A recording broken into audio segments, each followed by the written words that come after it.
ሜሪና ዳንዬ ዛሬ እንግዲህ ሩትዬን ተቆጥተዋል። የተቆጧት ደግሞ ለምንድነው አብርሃም አጠገብ የምትደርሺው? ለምንድነው የምታስንቂን? ብሏታል። እንግዲህ ሩትዬ መቼ አብርሃም ለብቻው ያገኘችው ምን እንደሆነ ባይገባንም እንዴት ታገኘዋለሽ? ከካሜራ ጀርባ አግኝተሽው ነበረ እና ቤት ድረስ ሄደሽ ነበረ።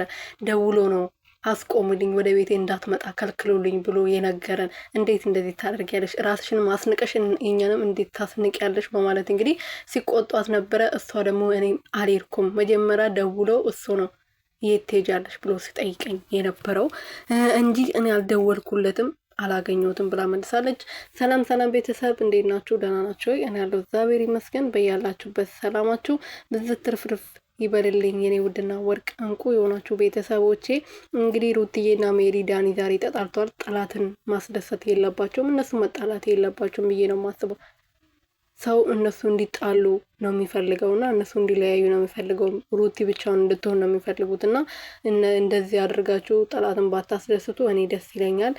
ሩትዬም ጥፋት ካለባት ይቅርታ ጠይቃ ከእነሱ ጋር ብትሆን ነው የምትሻላት። ምክንያቱም እኔ እንጂ አላውቅም አንድ ላይ ሲሆኑ ይደምቃሉ። ሩትዬ ግን ብቻዋን ስትሆን እኔ እንጂ አላውቅም። ደስታም እንግዲህ ያው እንደምታዩት እንዴት ታገኛለሽ? በቃ እኔ ጋር መሆን ከፈለሽ ከሱ ጋር መገናኘት የለብሽም ከልጅሽ ጉዳይ ውጪ ብሏልና ዳኒ ደግሞ ዛሬ በጣም ነው የተቆጣው። በቃ አልተቻለም የምር